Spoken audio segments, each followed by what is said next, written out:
I recommend that the board approve the Brooks County Library funding request.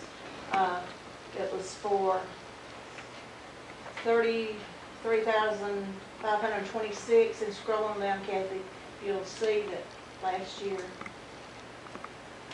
it's they did not ask for an increase. That was the same amount that they requested last year, and we did find out last year that, that there's something about funding they get from us, that they'll be reduced from the state if we don't put it in our portion. My recommendation, do I hear a motion?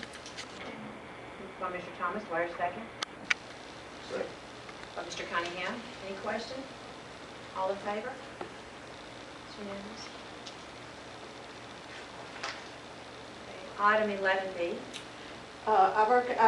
You were given a copy of the TAE local plan and agriculture plans for you to look at before the board meeting, and I recommend that that you approve the CTAE local plan and agriculture plans. Do I hear a motion? So moved. By Ms. Trautman, do I hear a second? Second. By Ms. Thomas. Any question? All in favor? It's unanimous. Item 11C. This is for seat time, the alternative non-traditional education, and I recommend the board approve a resolution and waiver for the alternative non-traditional education program for 11-12. That needs to be signed. Dr. Denner, if it's approved. I have a recommendation for resolution and waiver of alternative non-traditional education program for 2011-12. Do I hear a motion? So moved. By Ms. Thomas, do I hear a second? By Mr. Thomas. Any question? All in favor? Unanimously approved. Item 11D. That was a program trip request. Mr. Cunningham, you sent me an email about discussing that. Forever we have approved trip requests and consent agenda, but occasionally the trip or the requests don't come in time for board meetings and causes problems. And it occurred to me, we don't approve for the football team to go to a football game, and we don't approve the baseball team. When it's part of the program of work, it would seem like it wouldn't be something that would require our oversight as much as we would. If we approve the program of work, we understand that there's going to be trips involved in that program of work. And it was just something for consideration if we would like to not be approving things that are part of the program, but approve the program, but then leave it to the program and the superintendent. Obviously, the superintendent needs to know where all the children are, but it's something that we always need to approve. Like I said, because we really don't approve all the trips. We don't approve going early family. That was just a consideration.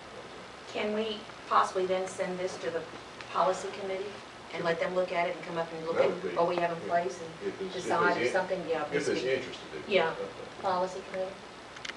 I'll make a motion that we, well, I'll make a motion for that, just the policy committee to look into the trip request. This year. I did look at some other policies that, some of them don't have policies, but there were some that had, it was 300 miles. This has been 50 miles. We have to have it board approved if it's above 50 miles, and that's been in place for 36 years. Is that on our e-board too? I didn't find it on No, our e-board. it's not. It's not. It was a policy that we had before. Yeah. And that's something policy committee might want to look at too, some things that we're still enforcing that we don't have on e-board. Yeah. We might need to go back and look at. And that's you, and Mr. Troutman and Mr. Thomas, is that policy? Policy is Chip, Mr. Thomas, and Ms. Troutman. Yeah. If you guys will just look at that policy. Okay. Okay. 11E. I recommend that the board approve the 2011-2012 district assessment calendar. Okay. I have recommendation, do I hear a motion? So moved by Mr. Cunningham, do I hear a second? Second by Ms. Troutman. Any questions? All in favor? Unanimous. Okay, 11F. This was changes to the student information packets, and I did tell, did y'all get the data to support this, Ms. Moore? Okay.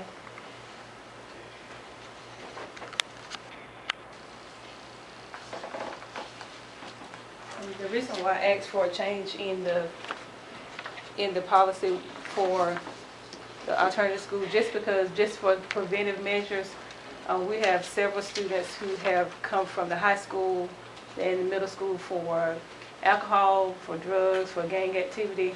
And once they come to our building, it's really just a change of placement. It's not a change of anything else. They still get to ride the bus. They still have lunch and the same, because we don't have a self-contained for those students who are coming for those issues.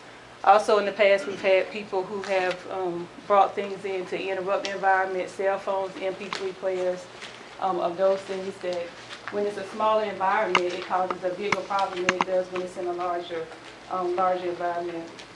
We've had people that have, we've taken cigarettes from where they put them inside of the back of their jacket because they know that we're going to do pocket checks. So that's the reason why I asked about the jackets with no hoods on them, because they put things inside of the hoods of the jacket also. And as well as lighters and that kind of thing. We've seen trash cans that has, paper been put on fire, or things this year has been a little bit tighter because we have put locks on the bathroom doors, and the teachers have to allow the students to go in and out to the bathroom doors. We have found some things inside of the bathroom before that could potentially be harmful to other students, and just trying to have some preventive measures before, so I'm not asking them searching about it, just make sure that they empty their pockets and make sure they don't have those book bags to bring things in that's going to be a hindrance to the learning environment. But I do have copies of the students. There were 11 students that were sent for tribunal. Only 2 of those students asked for a tribunal. Everybody else signed a waiver and wound up here with us. So the same thing that they did at their regular school, they can come to us and do the same, have the same opportunities in the environment. It does have a smaller environment, and so especially for the high school students, they go from having 4 classes to really having 2 classes because of the way the independent study model is set up. So coming here is a really easier, for them they see it as an easier pathway as opposed to being in a stricter environment. But I do have copies of those waivers, as well as disciplines from last year where I had people that bring some drugs, as well as marijuana on the campus where they had to come. Deputy Tompkins had to come and test for marijuana, and then also had several tobacco lighters and that kind of thing.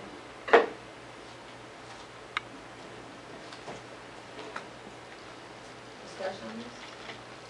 My first discussion is the things that you named, cell phones, MPVs, cigarettes, and all that. We already have a policy in place for those things if they're caught with them, right? Mm-hmm. You said this is preventative. When I look at this policy, the first thing that pops out to me is a strip search. Before you enter the building, you're going to empty all of your pockets, checking all your purses, all your bags, and you come in, you can't wear a coat, jacket, or hoodie. No, I'm not asking for no coat or jacket. I'm just asking for no hooded jackets. Which I have several students that that don't wear hooded jackets, but they're just asking for a hooded jacket not to be worn inside of the building. There is a policy for tobacco and that kind of thing, but like I say, in a smaller environment, it seems to be on a larger scale. We're not going to strip search anybody. I'm just adding, the book bag policy has been in place before. The alternative school, when we moved to this building, they were allowed to bring the book bags and that kind of thing, just so we, to make an environment, because we had other students to come. But you're saying you do pocket searches already, and you're saying that they can even take their purses with them. I would be offended that everything comes out of my pocket. If I wanted to put my chapstick during the day, I should be able to have access to that, and everybody else should too. It's like, I know this is academic enhancement, but everyone here is not here for behavior, but everything you're imposing is for everybody. That's my concern with that. Wouldn't this be better, you're saying that you don't have time to, this preventative, wouldn't it be better if you had more manpower, if you had an officer over here that specifically did these things, as opposed to if I had somebody that was imposing these rules on somebody? I just have problems with somebody coming in and you're saying the things that they can't bring is this rule They can't bring these things into the building. You know, how they're going to, again, how they're going to transport their books from class to class. There's no book bags, carrying personal items that they need through the day. And you got lighting over where you get locked bathrooms. How long has that been going on? We had to put a lock on the bathroom in March. We did, it was on a maintenance request. You're supposed to Because get most of, locked well, bathrooms? all the high school, Well, they- all these bathrooms already have locks on them from the high school before. And then the locks on our bathroom were broken, so then they just redid the locks on them. So is the new high school got locks on the bathroom too, in case that permission teacher has to go and lock the door? So they have to leave their classroom virtually, go down and lock the Well, living we have a room? bathroom schedule, so everybody goes to the bathroom on a So everybody's on schedule. schedule. Everybody goes to the bathroom on a schedule, on their scheduled time.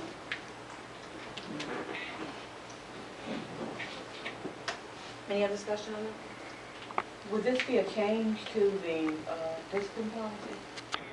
Is that what we're doing, making a change to this?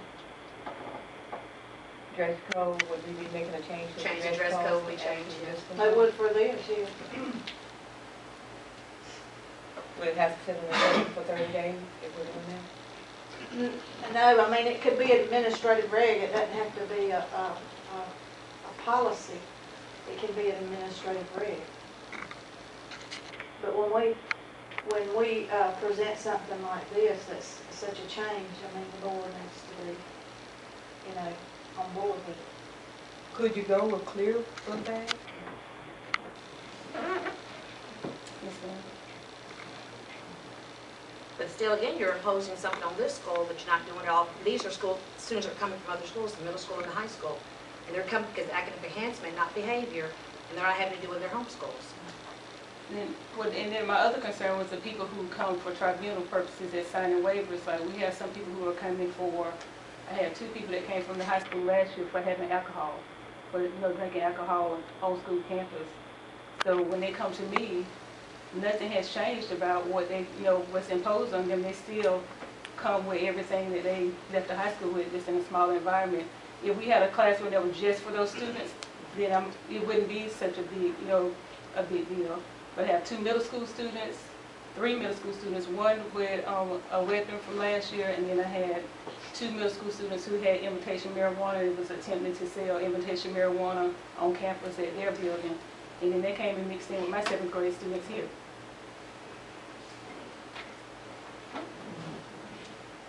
Could it be just for the ones who have tribunals? Would that work? Who are over here for discipline purposes? Then you go back to the amount of manpower policing that. You set that in policy, who's going to police, if they're in the same classroom, who's got, you know what I'm saying? And that policing, who's going to be there, how are you going to do that in the morning? There's going to be a person there every morning to stop, check every time somebody comes in or leaves throughout the day to There are 2 release. people that has more to do. And then throughout the day, when they come and go throughout the day, they go to the high school, you have to release the materials, and then they go to Well, high school hopefully nobody has to classes. go to the high school, since we're going to have a math teacher and a language arts teacher be coming. Nobody will be leaving. So once they check in their stuff, it's So once checking they it check out. in, they check in unless it's an early dismissal. How are you going to accommodate the young ladies? Oh, we do have personal items, which most of them come and get personal items from me anyway. But if there was an issue, they could come to where their bag were located to check out, to get their bag to check out to take care of their personal needs. How would it work, and Ms. Folsom asked a while ago, if those students that got the discipline reasons were subjected to this security or this policy, and your other students We would were just not? check those people in if they came in each morning. They would know that would be something they would have to sign, and they were signing a waiver to come here. Then that was something that they know they would have to do. Would that give you some degree of comfort that you don't have now? Well, I'm sure if you ask those, you got a degree of discomfort. Because I kind of, like Ms. Bennett, I hate to see a child that's here for a non-discipline reason be treated like he's done something wrong, she's done something wrong. I want to say, well, just the opposite. We want this environment to be in every way as good as they Open as it does. When they come to you through the tribunal, are they normally with you for the rest of the year? Sometimes some people are here for the rest of their education. Some people are here for a year, some people here